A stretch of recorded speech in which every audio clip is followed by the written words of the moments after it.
let me take you on a tour of HID Remapper's configuration interface. You probably already know this if you're here, but just in case, HID Remapper is a universal adapter for USB input devices. It comes in many shapes, but it may look something like this. Instead of plugging an input device like a mouse or a keyboard directly into your computer, you plug it into the HID Remapper and you plug that into your computer. And then you can configure the HID Remapper to do things like remap keys on a keyboard, make the keyboard work as a mouse or vice versa, and a lot of other things. And this is how you do the configuration. You go to this website in your browser. You don't have to install any additional software on your computer. And in this video, I'd like to go through every part of this website and explain what each part does without going into too much detail. If you want more information about any specific part, check out our other videos and the project's documentation. I have a feeling this will end up being a long video. Hopefully you can use the timestamps or chapters to skip to the part that you're interested in. Okay. This is what the configuration website looks like.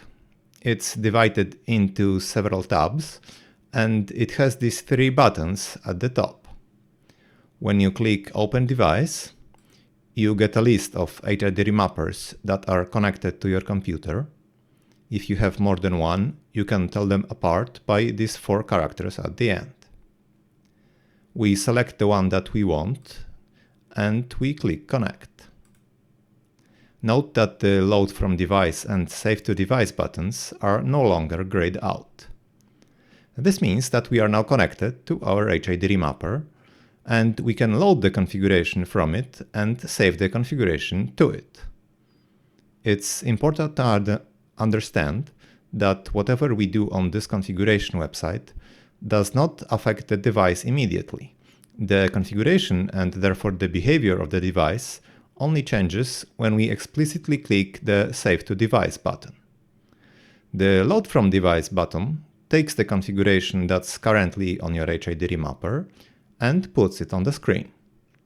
So the typical workflow when you already have some configuration on your HID Remapper that you want to change in some way is to connect to your HID Remapper by clicking Open Device first, then clicking Load from Device to get the current configuration up on the screen, then making any changes that you want to make, and finally saving the configuration back to your HID Remapper by clicking Save to Device. Since the configuration is stored on the device and there is no software that needs to be running on your computer for the device to work, you can close this website after you're done. This means that you can also take your HID Remapper and plug it into some other computer, and it will still remember the configuration. This is useful when you have a mouse that you're using with different computers, and also when you want to use your HID Remapper with devices like game consoles or even iPads that don't have a built-in browser capable of configuring HID Remapper. Okay, Mappings tab. Mappings are a core part of HID Remapper configuration. It's not a coincidence that it's called HID Remapper. You add new mappings by clicking this button. You can delete existing mappings by clicking the little X. Every mapping has an input and an output. When you click on the button in the input column, you get this pop-up with a list of possible inputs. Let's say we set the input on this mapping to left button. You get a similar pop-up when you click on the button in the output column. Let's say we set the output on this mapping to right button. If we save this configuration to our HID Remapper and if we have a mouse plugged into it, then when we click the left button on the mouse, HID Remapper will instead send a right button click to the computer. That's how all the mappings work. Whenever HID Remapper receives some input from whatever device is plugged into it, it looks for a mapping that has this input in the input column. If it finds one, it sends whatever is in the output column on that mapping to the computer. What if there's more than one mapping with that input in the input column? Let's make another one, set the input to left button and the output to middle button.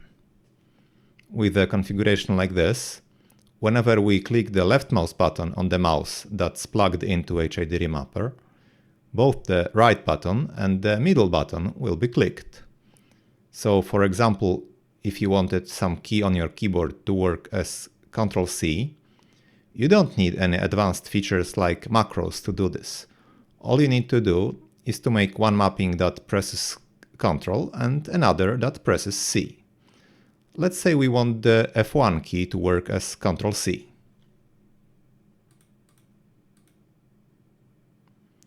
Set the input to F1, set the output to C, set the input to F1 and set the output to Ctrl. Now, if you have a keyboard plugged into your HID remapper and press F1 on it, the computer will get Ctrl+C. Okay, if all you want to do is remap some keys on your keyboard or buttons on your mouse, that's all you need to know. But of course, there's more. Maybe you've noticed that whenever I click on one of the buttons in the input column, in addition to all the inputs, there's this port dropdown at the top.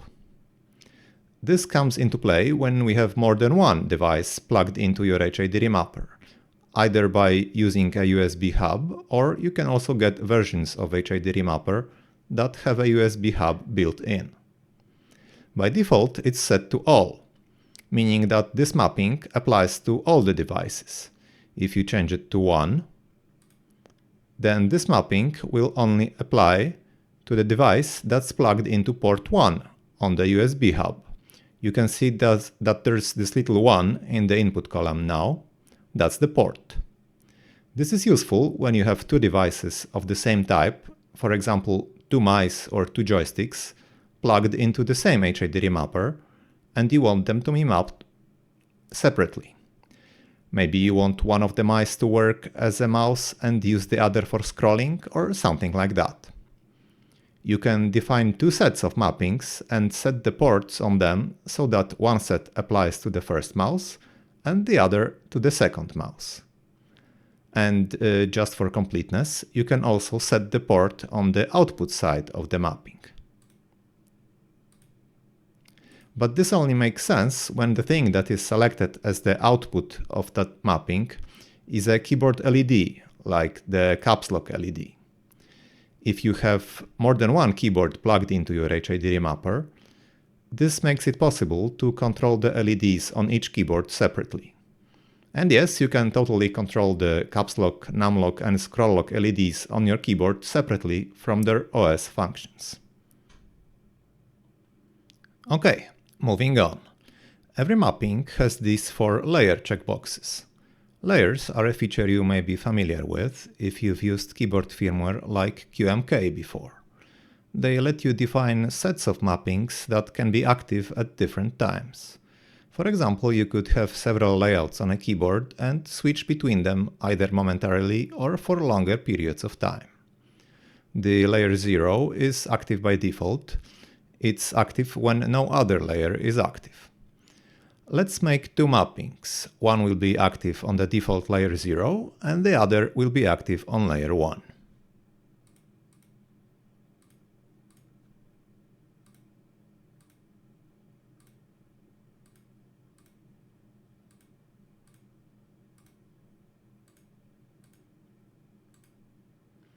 With a configuration like this, the A key on your keyboard will work as the B key on layer 0 and as the C key on layer 1. But how do we make layer 1 active? We make another mapping with layer 1 set as its output. Let's say we want layer 1 to be active whenever the left shift key is held. I set the input on this mapping to left shift and the output to layer 1. Now, whenever I hold the left shift, the A key works as C, and when I'm not holding the left shift, the A key works as B. As you can see, a mapping can be configured to be active on more than one layer. And also, more than one layer can be active at the same time. Okay, sticky flag. Normally, when the sticky flag is not set, HID remapper translates the key presses and other inputs based on the mappings, but while the output key on a mapping can be different from the one you're physically pressing on your keyboard, it will still be pressed and released at exactly the same time. If you hold the A key for 2 seconds, your computer will think you're holding the B key for 2 seconds, and it will think the B key was released at the exact moment you release the A key. But if you enable the sticky flag on a mapping, this changes. With a configuration like this, whenever you press the A key, or whatever key is in the input column, the B key, or whatever key is in the output column, remains pressed even after you release the A key. Even though you're no longer holding the A key, your computer still thinks you're holding the B key. To release it, you press the A key again. This is sometimes called a toggle and can be very useful in certain situations. For example, you could make it so that pressing a certain key activates a layer, and the layer stays active until you press that key again. Okay, tap and hold. These flags let you assign 2 different functions to a key. We can assign one function to a key when it's pressed and released quickly, in other words, when it's stopped, and another function when it's pressed and held. For example, we could make it so that the caps lock key works as escape when it's stopped, but when it's held, it works as control.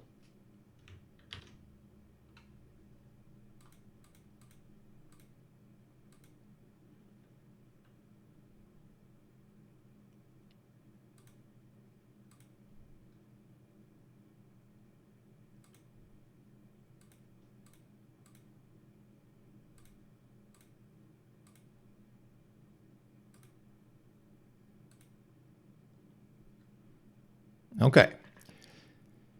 Scaling. So far, I've mostly talked about keys and buttons, but of course, HID remapper can deal with other types of inputs as well. The scaling parameter on a mapping is mostly useful when the output on a mapping is mouse movement, like cursor X and Y, and horizontal and vertical scrolling. If I have a mapping like this,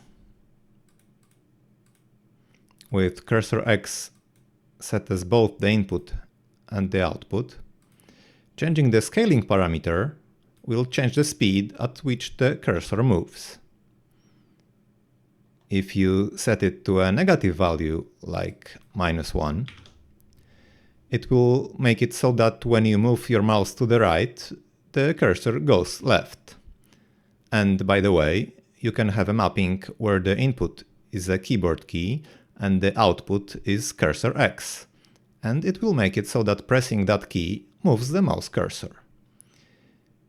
You would probably make another mapping with a negative scaling parameter so that you can move your mouse both right and left, and probably similar mappings for up and down.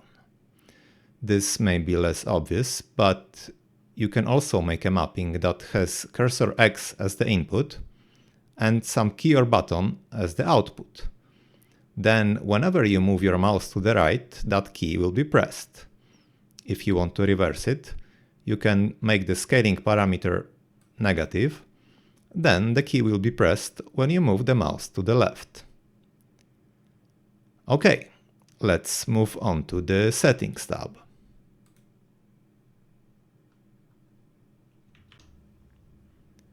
Unmapped inputs pass-through is a setting that makes it so that when you plug a mouse or a keyboard into your HID remapper and don't define any mappings, all the keys on your keyboard or the buttons on your mouse still work as they normally do.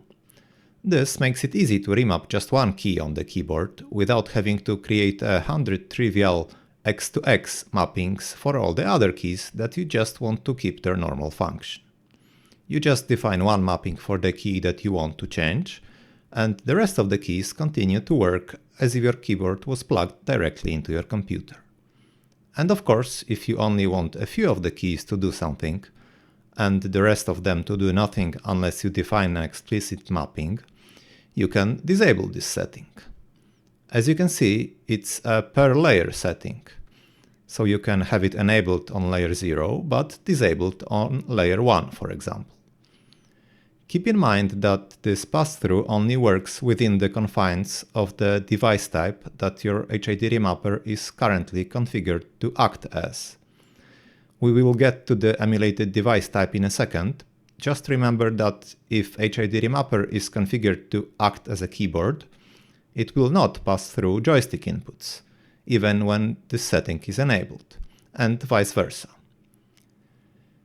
Partial scroll timeout is a setting that only matters when you're using an operating system that doesn't support high-resolution scrolling and you have some mappings that generate scrolling inputs. If you're on a modern operating system, you can safely ignore it. Okay, tap hold threshold. Remember the tap and hold flags that you could set on mappings?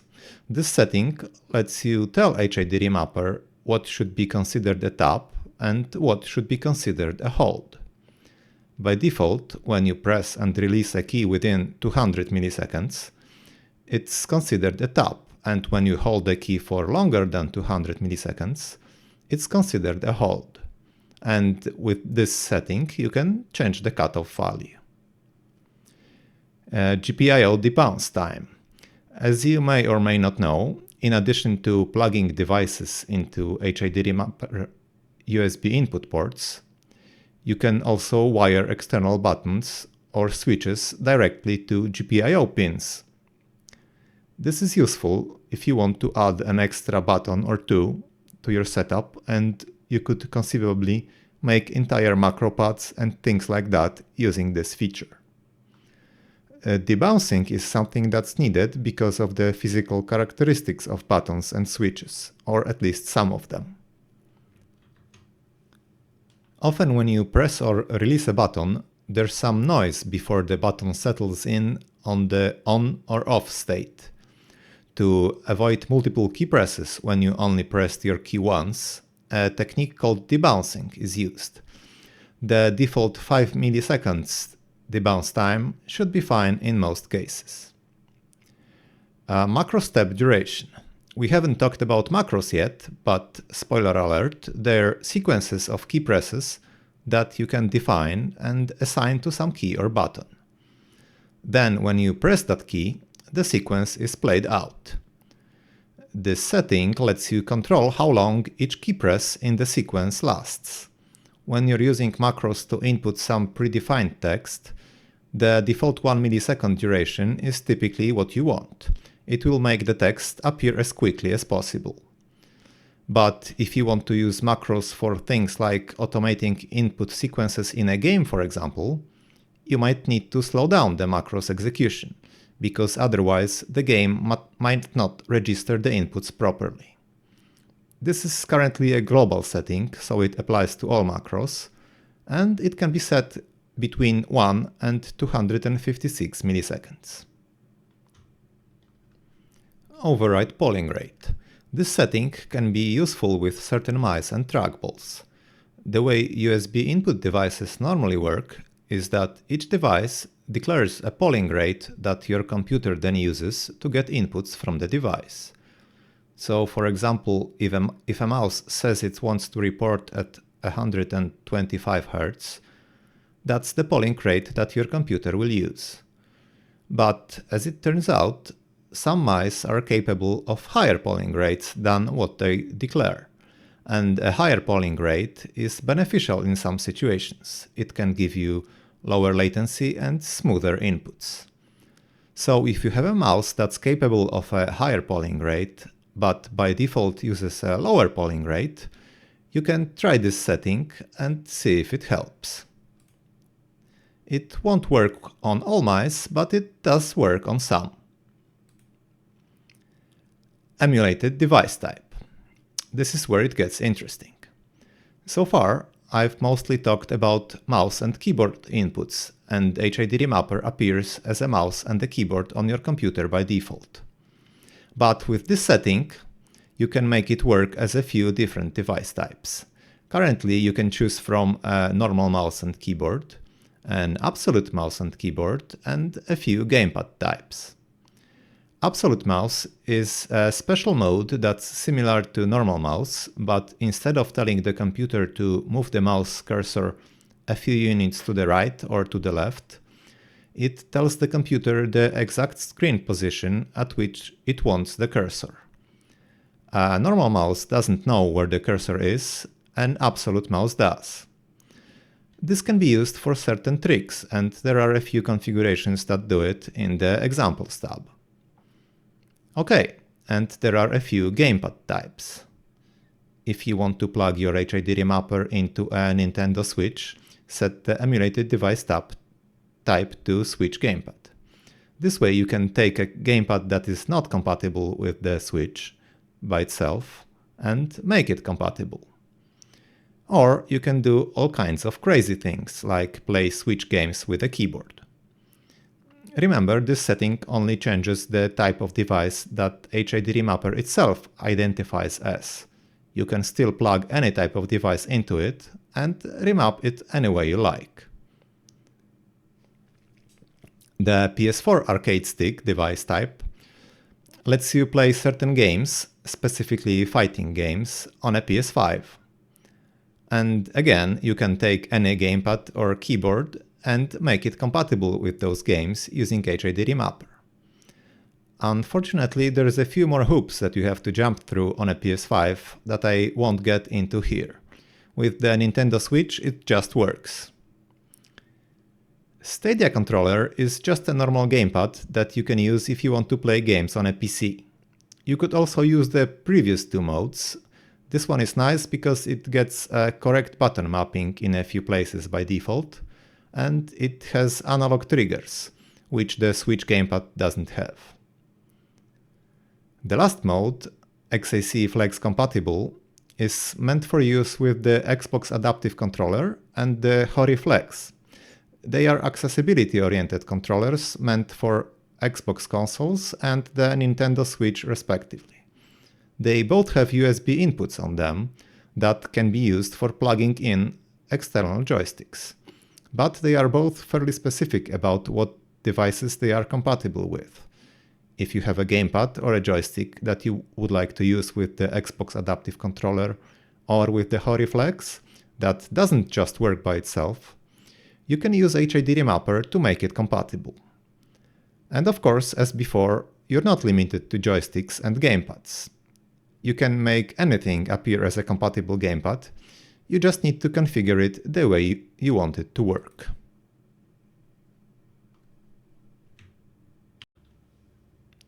GPIO output mode. As I mentioned before, GPIO pins on an HID remapper can be used as inputs, but they can also be used as outputs. This setting lets you choose from one of two modes. If you want to use the GPIO pins to drive something like an LED or an optocoupler, choose the first setting, 0 low, 1 high. If you want to wire the GPIO pins to another device that uses pull-ups on its pins, choose the second setting, 0 high impedance, 1 low. And as always with things like that, try to know what you're doing. Ignore auth device inputs is a setting related to the PS4 arcade stick emulated device type. For HID remapper to work with the PS5, it needs a device that will provide the necessary authentication bits to the console. Since this device is often a dongle that doesn't have any meaningful inputs to send, but is still sending some, this setting tells HID remapper to ignore them. Okay, custom usages is another big one, but thankfully you only need them in certain rare situations.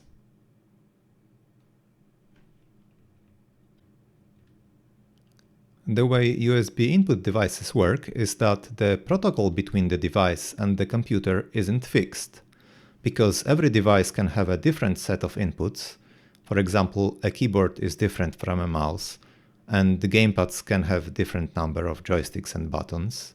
There is this thing called an HID report descriptor that the device sends to the computer when plugged in, so that the computer knows how to interpret the inputs that the device is sending afterwards. This sounds great in theory, and it even works great in practice most of the time, but some devices have either broken report descriptors or descriptors that are correct, but don't expose every input that the device is actually sending. For example, when you connect the DualSense, the PlayStation 5 controller, you can see inputs from its buttons and joysticks, but some other things like data from the accelerometer and gyro or touchpad inputs aren't visible because the report descriptor doesn't describe them properly. And there are certain trackballs and other devices that have a similar problem. Custom usages let you work around issues like this, but they require that you know some details about the format of the input reports that this particular device is sending. It's a bit of an advanced topic, and I won't go into more detail here. Okay, next up, macros.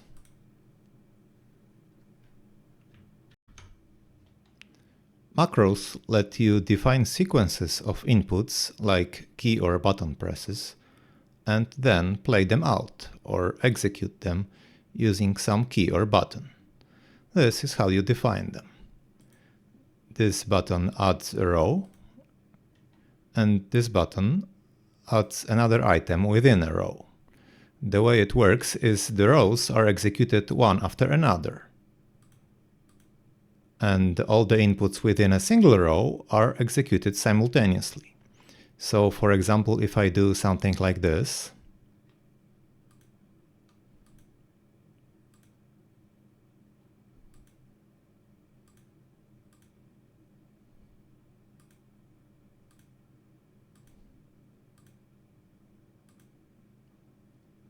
this macro will first press Ctrl-Alt-Delete, then it will press A, then it will press B.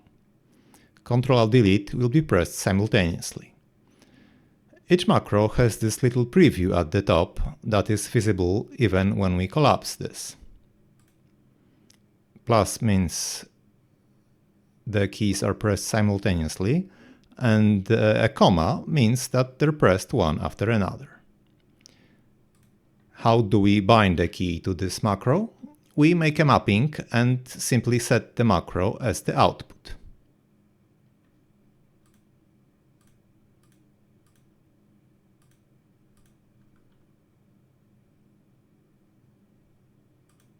With a configuration like this, whenever we press A, macro 1 will be executed or played out.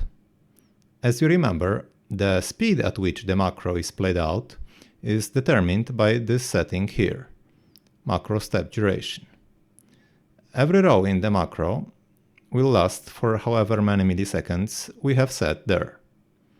One thing to remember with macros is that for each row, these inputs will be held down and then they will be released as we go to the next row with no break in between. So if we make two consecutive rows with the same input, let's say like this,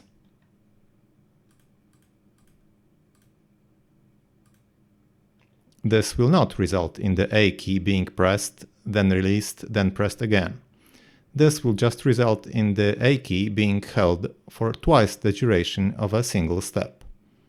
If you want to make a macro that inputs A, you have to insert a row that just says nothing in between, like this.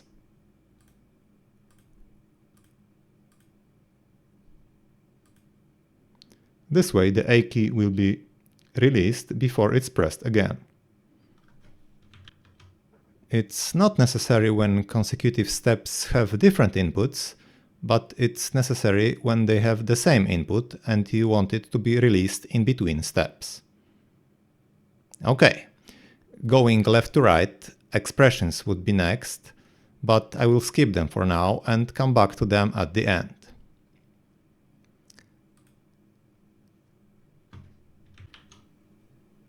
The Actions tab doesn't contain any actual configuration, but has a few buttons that let you perform some, well, actions.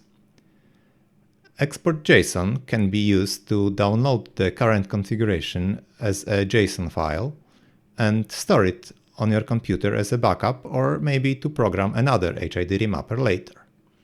You could also use it to have multiple configurations and switch between them. The Import JSON button does the opposite. It lets you upload a JSON file with a configuration that will be loaded up on the screen. It's important to know that these two buttons don't do anything with your actual HID remapper device. They only export and import the configuration that you can see on this website. If you want to save the configuration to your HID remapper or export the current configuration from your HID remapper, you have to explicitly use the Save to Device or Load from Device buttons. The JSON files are reasonably human-readable, so feel free to look inside them. In some situations, it may be more convenient to edit the JSON files than to do the configuration on the website. Okay, the Flash Firmware button puts the currently connected HID remapper in firmware flashing mode. You would do this when upgrading the firmware on your HID remapper. There's always another way of putting the device in firmware flashing mode, but this is often more convenient, especially if your HID remapper is hidden away somewhere and its buttons are not easily accessible. The Flash B-Side button is used on certain boards after upgrading the firmware or flashing it for the first time. It's only required on boards that use two RP2040 chips. Consult the documentation to see if your board needs this. If it does, then after flashing the firmware, connect to your HID remapper and just click this button. Okay, if you're using the Bluetooth version of HID remapper, there are two more buttons here. One lets you pair your HID remapper with a new Bluetooth device, and another lets you forget all the paired devices.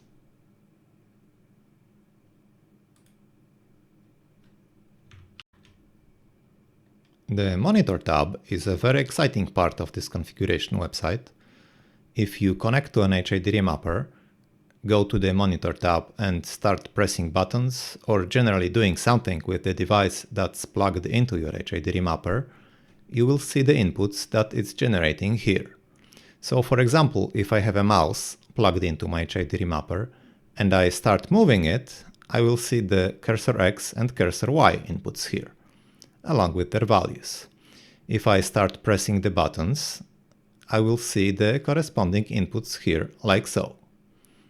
You might ask, why is this exciting? After all, I know that I'm pressing the left mouse button.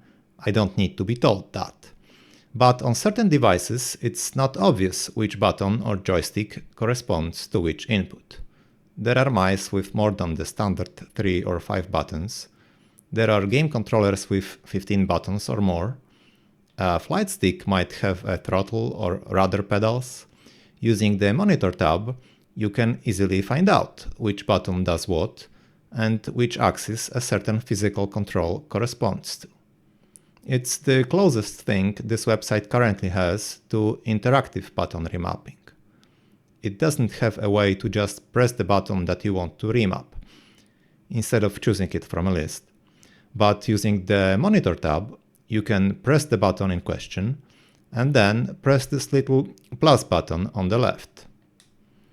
This button creates a new mapping with that button already set as the input.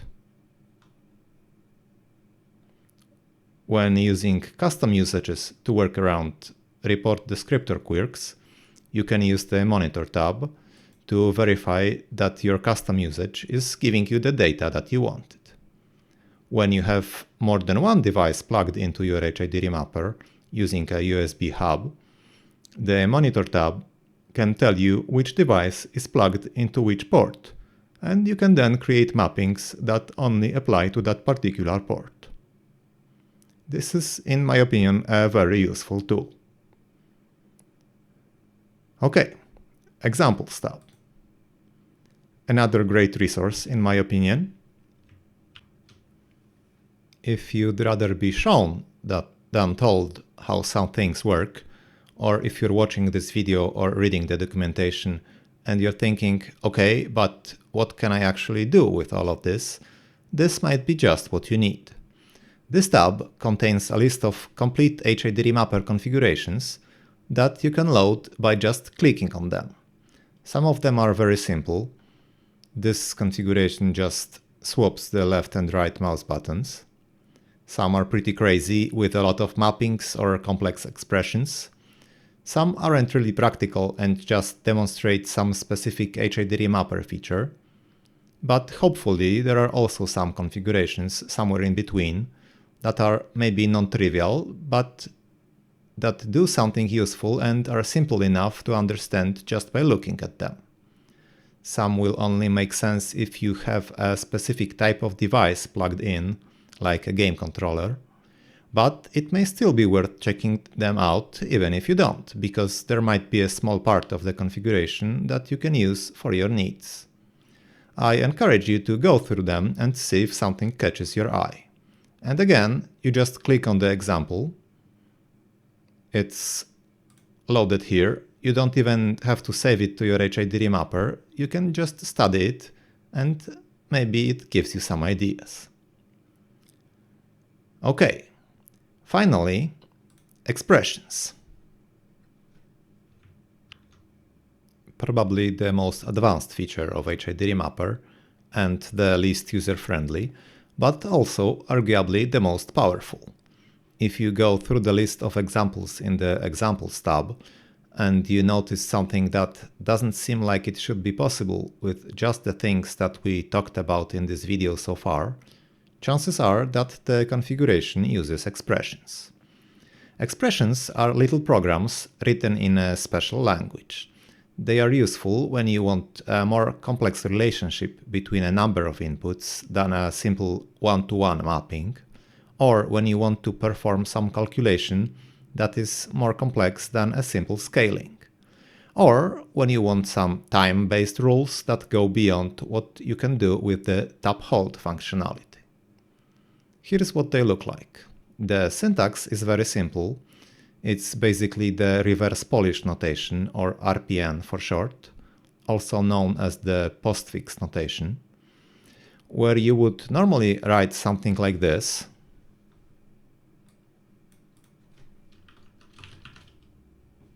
To get the result of adding 2 and 3. Instead, you write it like this. The operands go first and the operation goes last.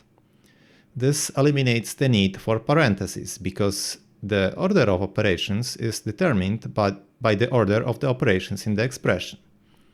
For example, in the regular infix notation that sane people use, you would have to write something like this.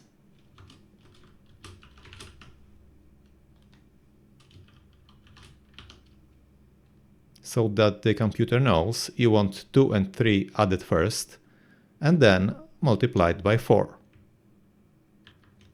In reverse Polish notation, you just write it like this. No parentheses necessary.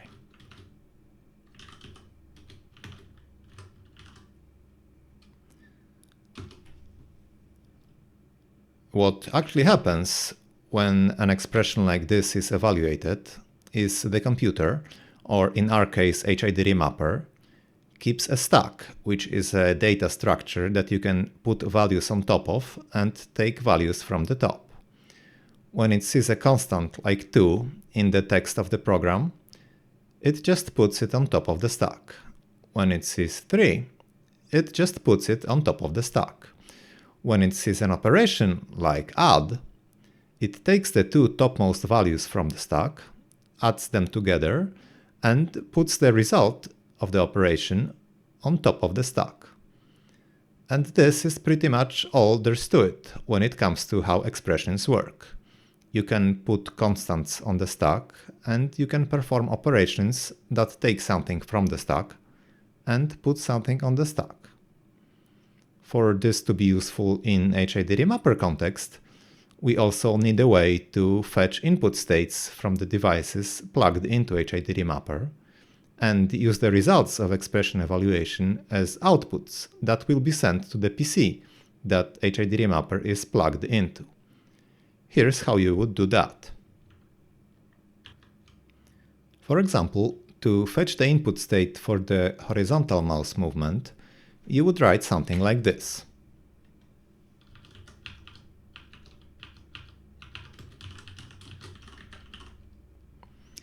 This first part is officially called the usage, but I'm going to call it the hex code. This is the hex code for the horizontal mouse movement. Where do you get the hex codes for the inputs that you want? The Monitor tab, of course. Or you can also go to the Mappings tab, and wherever there's a button with an input on it, you can hover over that button and it shows the hex code in the tooltip. But the Monitor tab is more convenient because you can easily copy and paste the code. Okay, so this part just puts the code on top of the stack, and this operation takes that code from the stack, fetches the input state, and puts the value on top of the stack. And now we can process that value any way we want. Let's say we multiply it by 2. We would write something like this.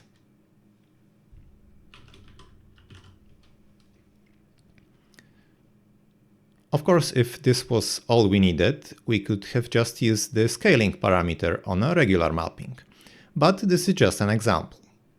We could do more complex arithmetic and even logic here. Okay, so after this expression is evaluated, we have the horizontal mouse movement scaled by 2 on top of the stack. How do we send it to the PC? We make a mapping where the expression is set as an input,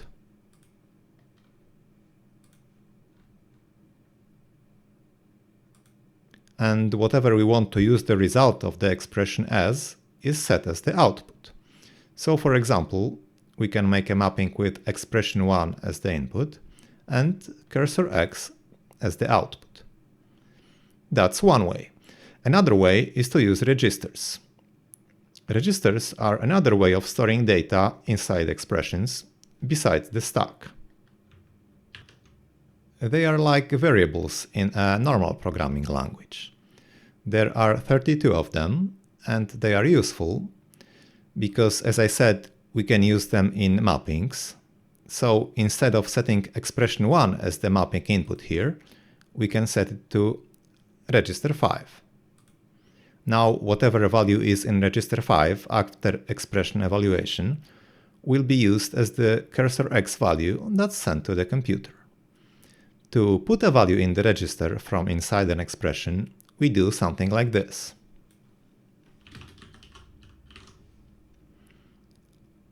After this, whatever value was on top of the stack after expression evaluation up to this point will be stored in register 5. This is a place for your data separate from the stack that is useful because it's random access.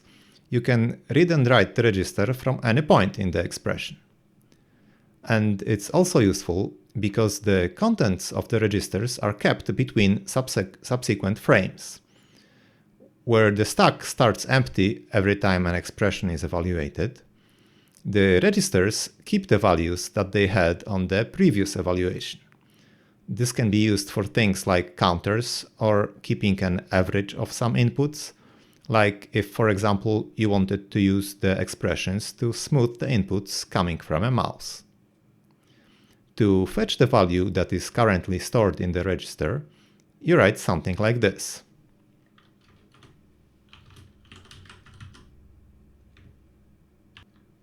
This takes the value from register 5 and puts it on top of the stack. And that is pretty much it. There is no control flow, no conditional statements, no loops, no function calls, only the stack, the registers, and a list of operations that perform some calculation on them. Of course, sometimes you will want to have something like a conditional statement, and there are tricks that you can use to do that without having an explicit operation for it. For example, let's say you want to increase some counter only if the mouse is currently moving to the right. Let's say the counter is in register 1. First, we fetch the current value of the counter. Then we fetch the horizontal mouse movement input state.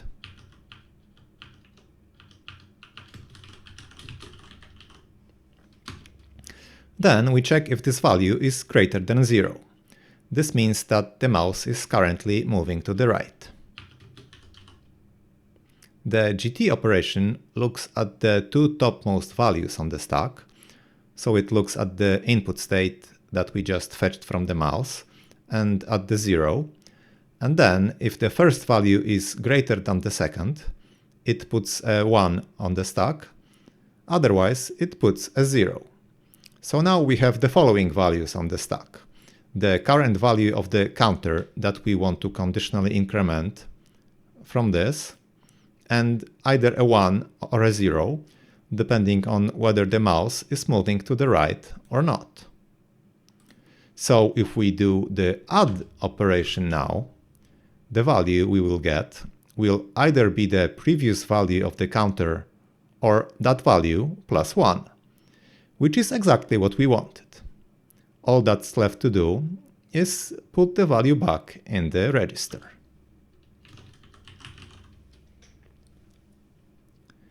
As you can see, this way we always increment the counter unconditionally, but sometimes we increment it by 0 and sometimes by 1, which is equivalent to only incrementing it when some condition is met. Okay. Before we wrap up, let me just show you one real example of expressions that are actually useful in a real-world scenario. Let's load the example called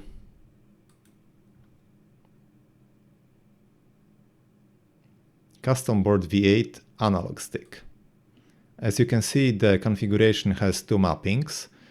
One expression is responsible for left stick X, and one is responsible for left stick Y. Let's see the expressions.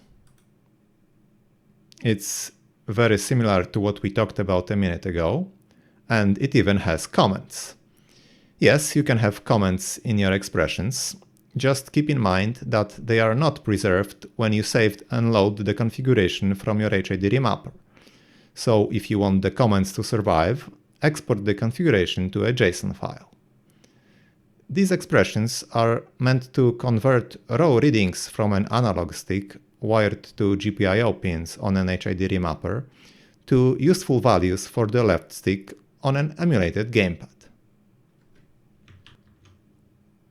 It's very simple arithmetic, but something that we couldn't do with just the regular mappings. For a more formal description of expressions and for a full list of possible expression operations, check out the documentation. Okay, this concludes our tour of the HID remapper configuration website. If you want more information about any of this, look for other videos discussing specific features and check out the project's documentation. Leave a comment if you have any questions, and thank you very much for watching.